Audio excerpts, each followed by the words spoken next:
Hello, people of the world watching vehicle reviews on the internet. Welcome to this, the 2025 Hyundai Santa Fe XRT. Today I'm going to get this boxy little bulgogi buggy up in the air. We're nerd out in the tech specs, see how it is constructed, and then go put it to the test off-road.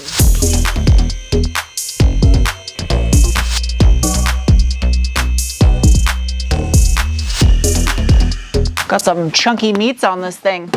Lots of texturized plastic. Firstly, in the exhaust department, actual metal tip manufactured by Sejong, and an off-road model with a donut.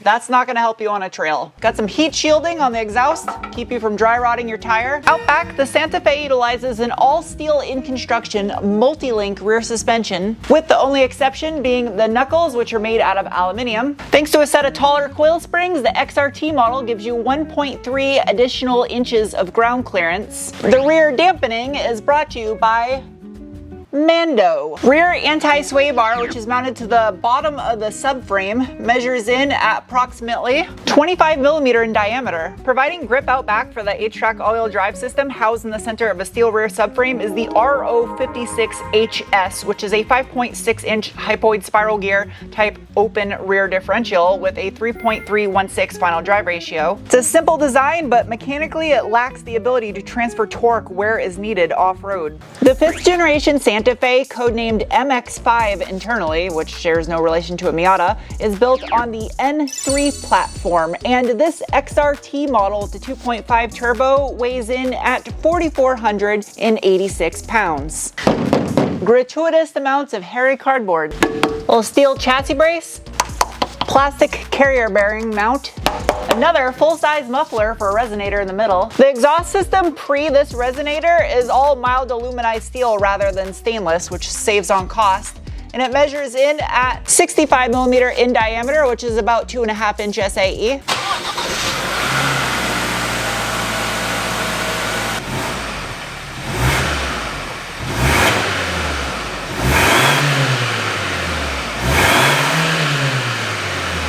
Man, talk about a ton of space for ease of maintenance, which is nice for a transverse all-wheel drive system. Usually it's not like that. You can see the turbo right there, the electronic wastegate actuator. There's the downpipe coming off the side. PTU for the all-wheel drive system. The steering rack. It's actually not bad for this type of layout. As far as the transmission goes, the Santa Fe XRT Turbo comes standard with the D8LF1, which is an 8-speed dual wet clutch automatic transmission with a maximum torque input rating of 471 newton meters or 347 pound-feet, which is quite a bit more than this engine produces.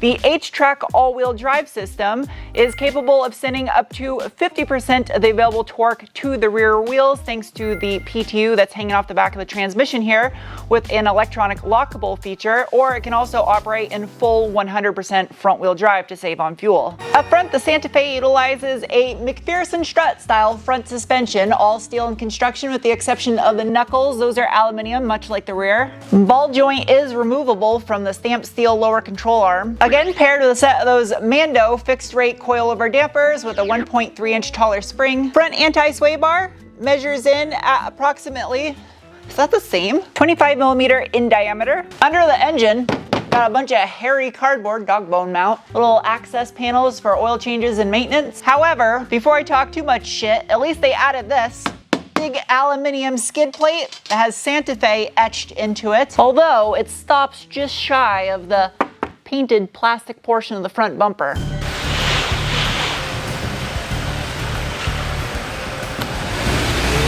All right, time for the braking test.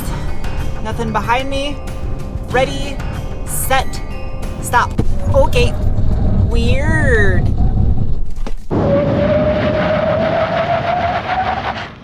There's a lot of pedal travel.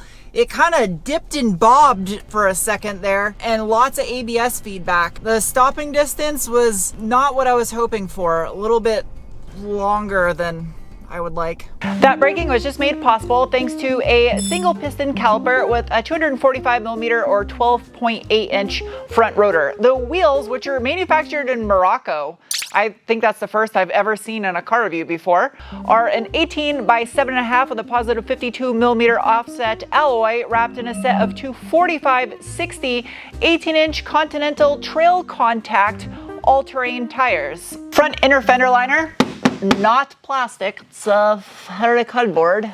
Front bumper vents are functional aero. That's neat. That is an air-to-air front mount intercooler that is sharing the front space with the radiator and AC condenser. There's also some active grille shutters in front of them. Wait, oh, these open and close. That's rad. That's actually a flapper for the robots. Lots of texturized plastic down here. Huge plus for off-road and also corrosion if you live in a salty state. Out back you have another single piston floating caliper with a 305mm or 12-inch rotor. The wheel and tire, same as you get up front. Ah, check that out. Got an aluminum upper rear strut mount, and the inner fender liner, that's weird. It's made out of like a texturized hard foam. That's a new one. In the name of science, I am now going to give this thing the beans. But first, I must conduct the assessment of bolstering. It's got a little bit. Seats have the little XRT logo embroidered in them. It's got a super soft leatherette type material. The seats are heated. As far as drive modes go, I have a little flipper right here that says drive mode. I can flick it up and go from normal to sport, my drive, or snow. And then the infotainment system for the my drive mode, I can adjust powertrain or steering. That's it. And then below that, there is a setting for doing toe wars. It's like a thumb war, but with your foot. It has the division class that you'll be competing in. Lightweight, medium weight, and heavyweight.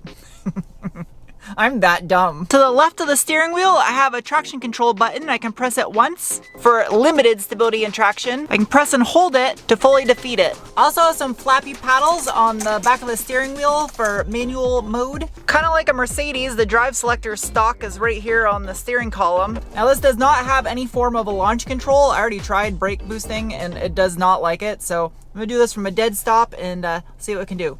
Ready, go. Big delay, still.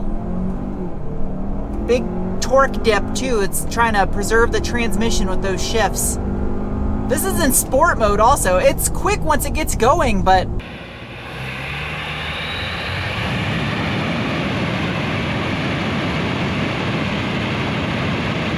yeah, very conservative tune in the TCU. Hood pop. That's a soft pop. Hood struts, and oh, it's kind of a chunky hood, might be a little heavy. Underneath the hood of the 2025 Hyundai Santa Fe XRT is the G4KP SmartStream G2.5T, which is a 2.5 liter dual overhead cam turbocharged 4-cylinder that produces 277 horsepower at 5,800 RPM and 311 pound-feet of torque from 1,700 to 4,000 RPM. Let's see what is underneath the plastic engine cover. Yeah, plastic valve cover. You can see the fuel rail up here on the front with plastic intake manifold. Got a textured plastic charge pipe. You can see the turbo is located in the back side of the engine bay, which is better for heat soak because the air will flow that way and get the heat out of the engine bay. It's not underneath the wiper cowl, and there was plenty of access from the bottom, so ease of maintenance doesn't look too bad in that situation. Digging in a little bit deeper on this chain-driven 2497cc turbo 4-cylinder, it has an 88.5 by 101.5 millimeter bore stroke with an 11:1 compression ratio. Moving up to the cylinder head, it does have port and direct fuel injection and variable valve timing in both intake and exhaust cams, where it is electrically driven on the intake and hydraulically on the exhaust side of things. Whoa, check this out. That's kind of neat. Easy to get to the air filter to change it. It is a transverse mounted engine, so it's a little tight down here by the frame rail. There's multiple belts because everything is belt driven, the alternator, AC compressor, and the power steering. It does have a traditional brake booster, not an electric system. ECU battery fuse box, all located in the same corridor. There's ample room down here in the front of the engine bay for maintenance. Well, I'm personally not a fan of transverse all-wheel drive layouts. I will say, because this is a larger vehicle, it doesn't look like it would be a nightmare up here to work on it. All right, well, let's see how this thing does off-road.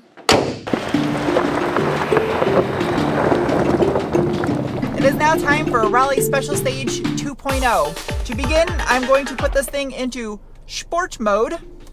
I am going to press my four-wheel drive lock, put this thing in 50-50 torque split front to rear, and I'm going to fully defeat traction and stability.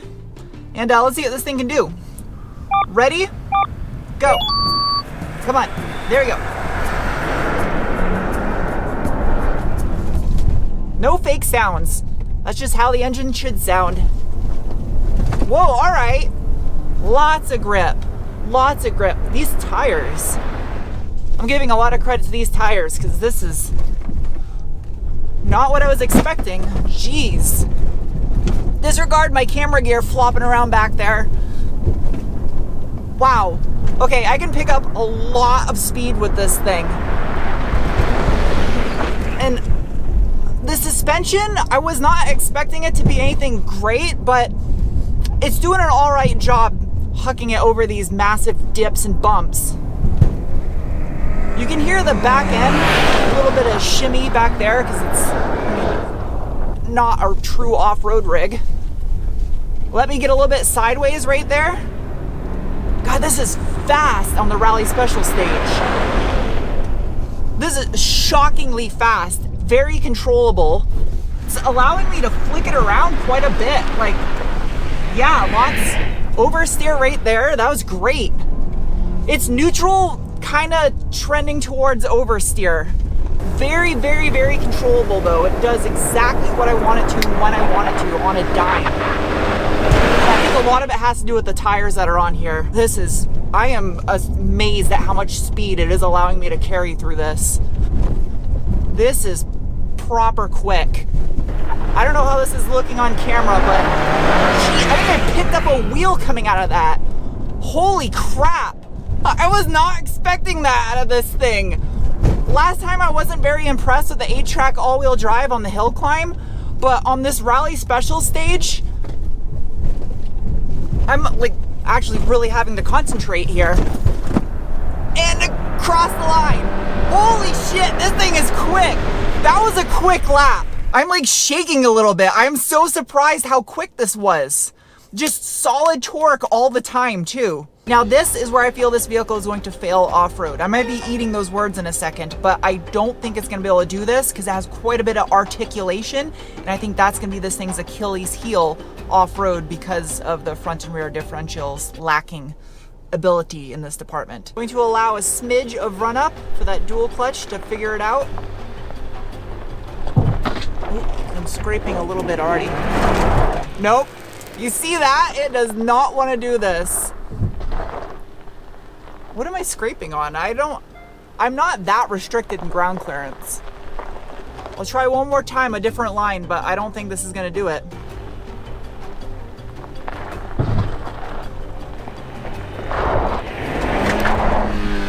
Nope. As soon as two of the wheels come off the ground, this thing just revs to the moon. It is not braking those wheels. It's allowing them to spin super fast. I'm impressed with the center differential doing its thing and sending the power on like the Rally Special stage, but that's where they need to make some changes, is in the front and rear diffs to increase its off-road capability. Okay, we're gonna give it a little bit of redemption, a little bit of a run up now that I know I got enough approach angle, but still keeping it somewhat slow.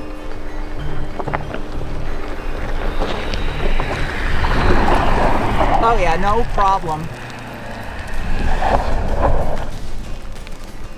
All right, it did it. This thing lacks a front-facing cam. All I have is a rear-facing cam, so for off-roading, it's not exactly ideal. I'm gonna use my hill descent control, downhill brake control on. Let off the brake. Will it do it for me? It will. Yep, my foot's completely off the brake. It was actually kind of smart. It slowed down at the bottom right there. I didn't scrape. So you'll notice the taillights are actually on the lift gate, but there's some down below on the bumper because when you open it, the lower ones will illuminate so you don't get smashed into on the side of the interstate. So with the seats all the way up, there's a little bit of storage space. I got a window sticker and a storage bin and a jack kit. Got a little storage cubby so you can stow some pound cake in it. I got a little LED light. It's a Cree LED. I'm gonna climb out of this before you see my ass cheeks or fat rolls. Took me forever to figure out what this is for. It's actually in case you're vertically challenged, you can grab onto it and stand on the tire, pull yourself up so you can access the roof rack and hopefully not scratch the matte paint in the process. I'm 5'11", headroom, legroom. It's got the cat food symbol on it and a hook to stow your groceries. The USB-C charge port on the seat. I suppose that's what you could use the hook for. Was this open? Ah, a drawer so you can fill it with snacks. It's got a B-pillar vent. What do you do? Climbing in the back of the minivan for people who hate minivans. You can see my hot dogs are not touching the seat in front of me. Considering I didn't, get out of here, fly. 4 cup holders. I have my own climate control back here. Yes, that means there's 2 AC systems to service in this thing. Yeah, that's nice. I like that. You can still stow some stuff back there with the seat up. All right, let me out of this thing. The center console, which looks like a totem pole face screaming at you, is deceiving. It looks like it has 2 wireless charge pads, but it's actually only one for the driver's side. There's also a giant storage cubby underneath the center console. Above the glove box, there's this neat little tray where you can stow some snacks, as well as additional glove box like Ford and GM does in their pickups. Open soft. It's got a soap holder on the dash. The sunroof controls and map lights are all touch capacitive. Has a little baby robot top of the clamshell to make sure you're an obedient citizen. The gauge cluster is all one giant panel integrated with the infotainment system. And of course, it has sounds of nature. They don't have to include something like this, but I'm glad they did because no one else does stuff like this and it's unique and different. And speaking of that sound system, it is loud and super clear, nice and trebly. Doesn't have a ton of bass, but it sounds good. It also has smart robot cruise control that will assist you around corners. Now in this thing's defense, I don't want to bash on it too hard because it did great on the Rally Special stage and it is super affordable for what you're getting, especially with how expensive new cars are today. They saved money in the rear diff department by not using a twin clutch unit like a lot of its competitors do, which have a huge advantage off-road when you're running a transverse all-wheel drive configuration. Maybe somewhere there is a company that makes an upgraded locker for one of these. That would be awesome if possible. And the same thing with the dual clutch transmission. My complaints with that, I don't think it's on the hardware, I think it's on the software. I think the way this thing is tuned for this type of an application, not having a lot of performance need compared to something like a Veloster N, is where it's laggy and cumbersome off the line. And that was the biggest takeaway driving this thing on the road and why I actually didn't like it at first driving out on the road, because when you're going to pull out to take off somewhere and it just has a little bit of a hiccup, kind of like someone driving a manual that doesn't know how to operate a clutch. That's what's going on here. The fuel economy for how quick this thing is and the fact that it can haul 7 people is not bad. And then there is the other issue, which is an option, and that is this matte paint. The fact that they offer this matte paint is awesome, but be warned if you buy a vehicle with a matte or satin finish, because especially on an off-road model, what's the one thing that you're gonna have happen when you're off-road, unless you're going around breaking all the branches off so you don't scrape the vehicle like Angel and I have been over the past hour and a half, and that's scratches. If you get a scratch on this, if you get bird poop on this that's acidic, or bugs that are acidic, anything that happens to a normal vehicle, you can't polish it out of this paint. You can't polish matte or satin finishes because you will turn them glossy, which would make this thing a splotchy, blotchy mess. So be warned, it looks awesome, but if you're gonna get one of these, definitely put a paint protection film over the entire vehicle, or else save up $15,000 to have this thing resprayed every 9 months whenever you get a scratch on it.